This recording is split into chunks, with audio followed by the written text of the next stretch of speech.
done, I can have your attention. We're going to go ahead and get started. We're a little late. I was hoping some more people would trickle in, but we're competing against the Hpac National Convention and the Seahawks game. So I appreciate the dedication that everyone had showing up here today. But keeping with that dedication, we're going to go ahead and we're going to move as quickly as we can through the meeting, get some of the important stuff out of the way. Once again, the flag was left locked in the closet, unable to be retrieved. So I like to at least make a note that were the flag available, we would be making a pledge of allegiance, not to any political organization or political party, but just as a reminder that we are a community, we have a reason to work together and live together. Okay, that being said, we're going to move ahead into the meeting, and we're going to start off with the chair's report. A lot of stuff has been going on our end of the scope. The city right now is pretty silent as far as the jail front. That's why a lot of this meeting, you're not even going to really hear the jail front. There's other stuff going on as a community group. We need to concentrate on everything, not just on the jail. Some of the stuff that's going on our end of the jail is we have now spoken to every city councilman except for Tom Rasmussen, all of which have been, for the most part, pretty good. We've had one or two. It's in the executive branch. City council doesn't really have anything to say for something in the executive branch. But for the most part, they've been positive. Especially last Thursday when we spoke to Sally Clark. We've definitely made an impression on the city council. They knew my name. They knew the arguments that we were making before we made them. It was an open dialogue of, we know that this is not going well. What can we do to start correcting the process? They were already starting to talk about high-rise versus low-rise in their own opinion and not the city's recent release study. Talking about mid-rise options. Definitely discussing the fact that a jail needs to have a court, case managers, facilities other than just a room with some bars in it to keep somebody. And definitely needs to be near services to be provided for them. That's not a promise or a guarantee, but the city council now has realized that this is an important issue and they're going to start looking into it. Other people have started to realize that too. Our local representative for the 11th, Zach Hudson, forgive me if I butchered his name, has agreed graciously to donate signs to the no jail cause. He's offered about 200 signs. He's going to present to us. The bulk of what the sign is going to say is, we need jobs, not jails. And it's sticking with the argument that we're going with right now that land use codes are there for a reason. We want the land use codes to stay the way that we are. And we want industrial and commercialized areas protected so that a community can grow with new jobs and new opportunities and not just a brick wall. That being said, a few of the other things that we're looking into. Dorsal, I just wanted to point out that a big reason why we've had such an impact and able to reach the city council is because of all of the emails and letters and phone calls that you all and others have sent to your elected officials. So please keep that up. That's very, very helpful. Sally Clark referenced a couple when we spoke, so she has been seeing them. The whole council has been seeing them. A lot of the suggestions that came up during the discussion were things that I've heard in these meetings. And either we're really smart and they're really smart, which we are, or we're really smart and they're starting to read our paperwork and realize that we know what we're talking about too. And it's not just because it's in our backyard.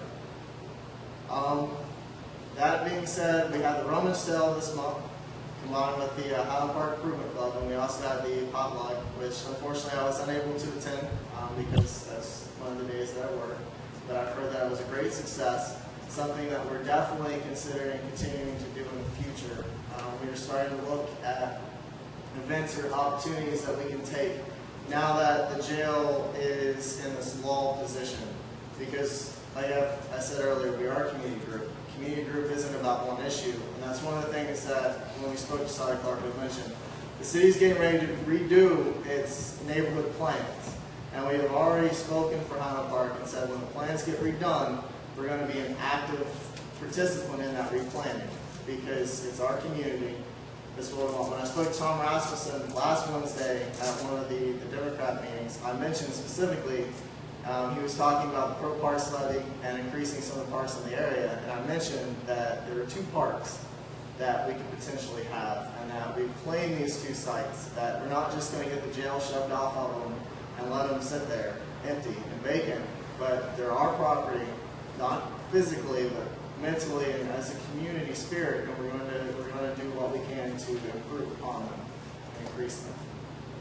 All right, that being said, I just want to thank everyone for everything that they've done.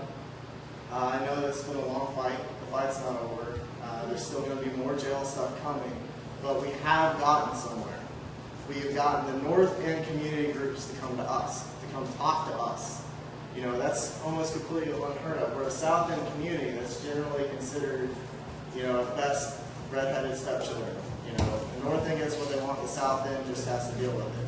Well, we've got North End community groups coming to talk to us. We've got city councilmen that we're the top down there at City Hall. Highland Park is a known name now. It's not, well, White Center down there. It's not, you know, West Seattle. It's Highland Park. We've made a name for ourselves, and we're going to continue making a name for ourselves, even when the jail issue's gone. All right, I'm done talking. We're going to go ahead and move into the treasurer's report. Again, if you wouldn't mind, our treasurer is on vacation right now.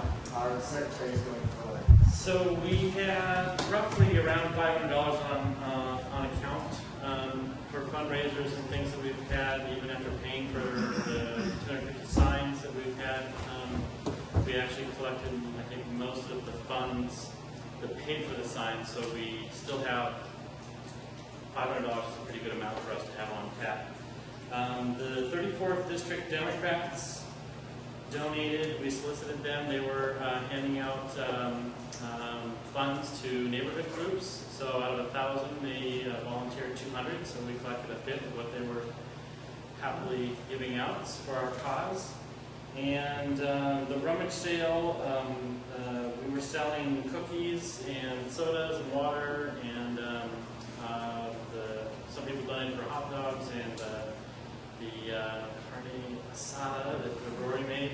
And so we collected about $73 roughly, and that's all gone to the account. So roughly we have about $775 on account right now. So that's pretty good.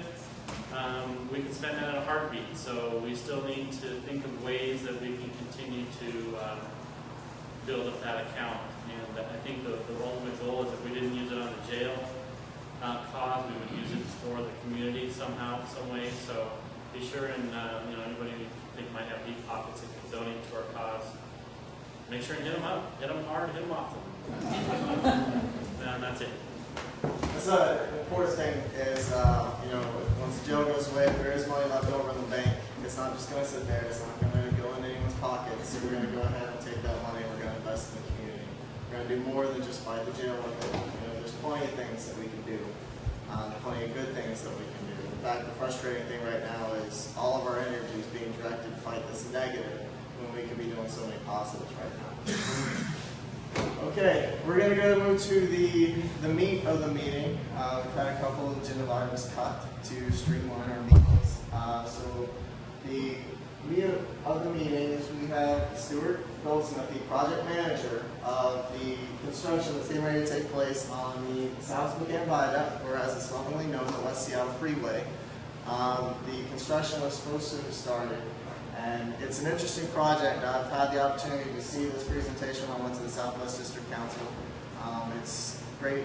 It's a great project. There's a lot of things that people have questions about, so we thought we'd have them come down and present to us.